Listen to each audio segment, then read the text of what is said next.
Let's get to our first question. This comes from Jalen LeGrant 7742 on YouTube. Yeah, it's a YouTube logo, I think. And he asked, what surprise team do you think could fall off a cliff? My picks are the Ravens and the Jaguars. Bad offensive lines. I don't know if the Jaguars count because they fell off a cliff during the season last year and missed the playoffs in a very similar fashion to what the Titans did the year before to allow the Jaguars to get into the playoffs and become that hyped up team. But I think the Ravens are a possible team with the serious, just from what they had last year to what they have coming back this year, particularly on defense, and then the offensive line. Like, I think that's a reasonable pick. Would the Ravens be your surprise fall off a cliff team, John Rich? I wouldn't be surprised by that. I think you have to, like, what is the definition of falling off a cliff? Point. And for me, that would be a team that won double-digit games in 2023 and finishes with a losing record in 2024. So 8-9, that's a losing record. That's still good, not great. But if you won 11 games last year and you go 8-9, I would say that's falling off a cliff, and your fan base is going to be pretty disappointed. Although I guess maybe dropping 4 wins in Brinson's case, because maybe 13-4 down to 9-8 with the Ravens would be falling off a cliff.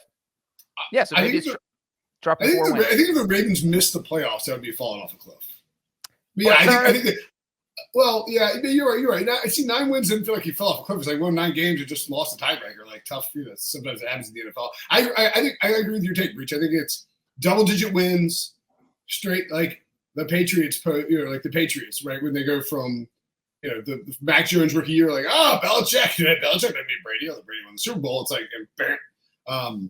yeah, I think it's double-digit wins into completely missing the playoffs. So who would you pick? If not, would it be the Ravens? Or are you just wish casting the Ravens? Well, you brought up the Ravens, and I only kept talking about them because I was going to name another AFC North team, and that is the Cleveland Browns. That was my pick.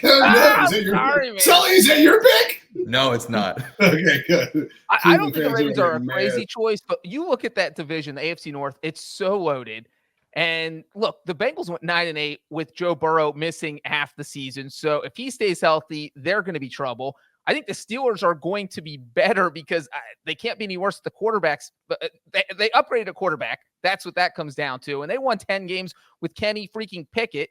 And then you look at the Ravens. I don't think they're going to take a huge step back. I still think they can win 11 or 12 games. I don't think they'll win 13. So it's like, who in that division is going to regress? And it feels like the Browns are the team. I mean, look, the Browns are stacked, but they have some questions on their offensive line with guys coming off injuries. And then obviously Deshaun Watson. We still have no idea what to make of him. We don't have any idea if he's good. He hasn't shown anything in Cleveland. And until he does, I'm not sure how you can feel comfortable picking the Browns to win 11, 12, or 13 games. So if they drop to 8-9, which would be a 3-game drop, I wouldn't be shocked to see that happen.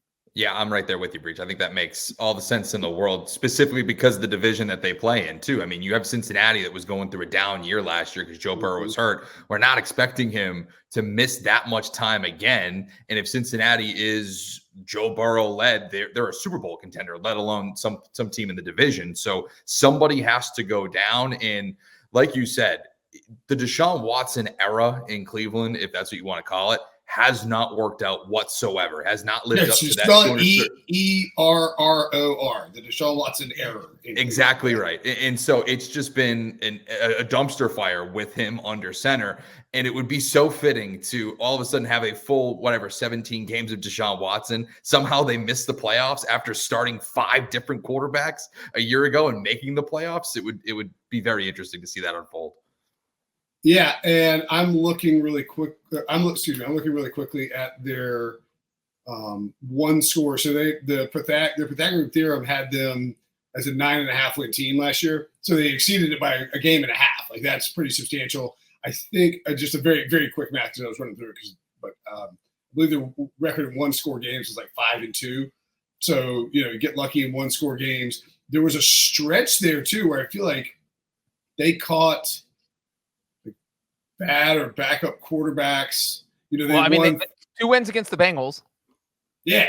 Right, exactly. And they had the Bengals in week 1 with the hobble Joe Burrow. Burrow, and then they got to face Jake Browning in week 17. And we also have to throw this out there. week We 18. don't know what Nick Chubb's going to look like either. Yeah. They were.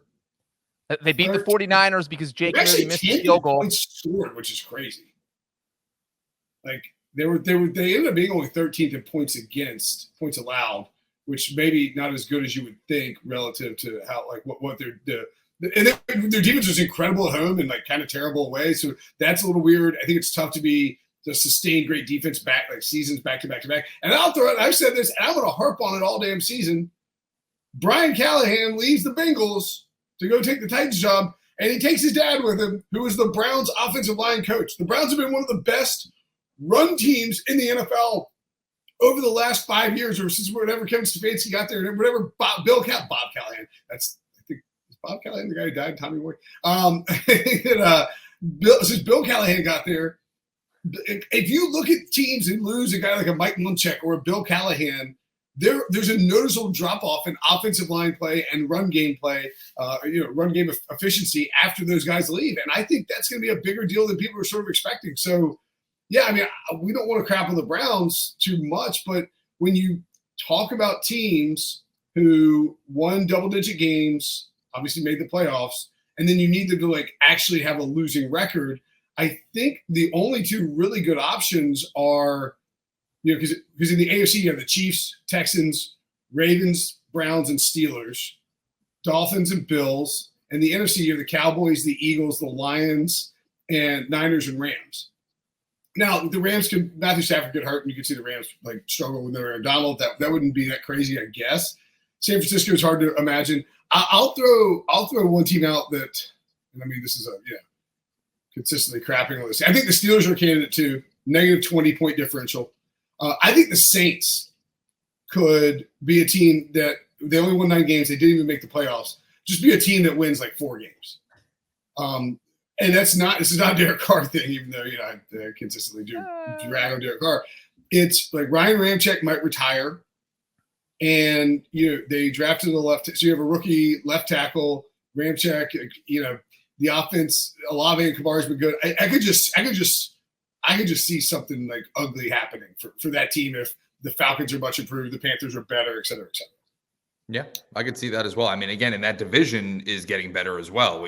Atlanta getting better with Kirk Cousins. You have, Tampa Bay making a stretch run with Baker Mayfield, bringing all those guys back like that. We dump on the NFC South, but that could end up being a relatively competitive division. And even if Bryce Young bounces back in year 2, you never know.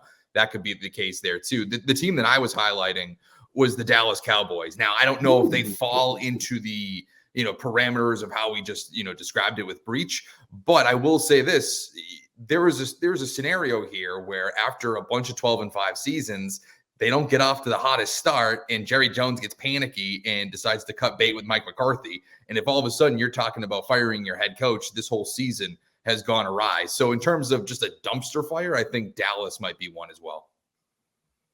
I think too, with the all-in stuff, like a slow start, maybe Dak gets banged up, you got to go to the backup. You can see that sort of scenario unfolding. I mean, and don't sleep on Dan Quinn leaving that defense either. Yeah, that's great. That's a great point.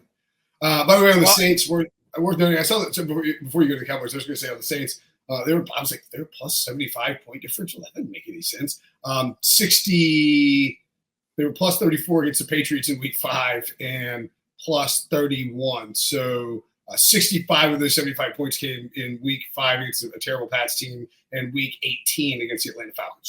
Just worth noting. Anyway, Breach, on the Cowboys, would you care to offer a breach bot defense? Breach bot. No, I'm on Sully's bandwagon here. I actually think this is a great pick. You look at the Cowboys we've talked about their entire offseason because it takes 5 seconds to talk about. They didn't do anything. They re-signed Ezekiel Elliott. That Super Bowl, does that put them over the top? No, I don't think it puts them over the top. I think it puts them under the bottom. I think they're going backwards if that's possible. And then you look at their schedule. We were just talking about how tough the AFC North is. Well, guess who has to play the AFC North this year? The Dallas Cowboys. That's 4 difficult games. Plus you have that first place schedule. So they'll have to play the 49ers, the Lions. I mean, those 6 games right there, I think those are 6 teams. We even said the Browns might regress, but none of us think the Browns are going to be a bad team. The Browns are going to be a tough team to beat. So, I mean, you're not even counting divisional games or other games. That's 6 games right there. They're going to be very, very tough. And it is, man, I have a tough time seeing the Cowboys win 12 games. So I agree with Saul here. I wouldn't be surprised if they dropped to 9-8, or I guess even to meet the parameters here to 8-9. But I don't think they're going to hit 12 wins again. And that's coming from great spot. Cowboys finished with plus 194 point differential. Pretty good. Yeah, I mean, look, I think there's my only concern is, like, I don't think that Dak's contract is going to negatively impact his play. No, You know I don't mean? think so. I think it's more Mike McCarthy in every decision that he makes could throw this season for a loop. Yeah, that's right. I can see Mike McCarthy puckering up and doing something weird and making some mistakes. That's not. Well, and I'll say this too. You have Philadelphia that I assume that they're going to bounce back. So if they win that division, you're banking on Dallas to get in as a wild card entry. But now the NFC is a lot more competitive. You look in the North, you think, okay, what if Chicago takes a leap with Caleb Williams? We already think that Green Bay is going to be a playoff contender. You go to the NFC West, Seattle and Arizona and Los Angeles could all get in as wild card entries as well. I think that's going to be very, very difficult for them to get in as a wild card opponent when you look at the rest of the NFC.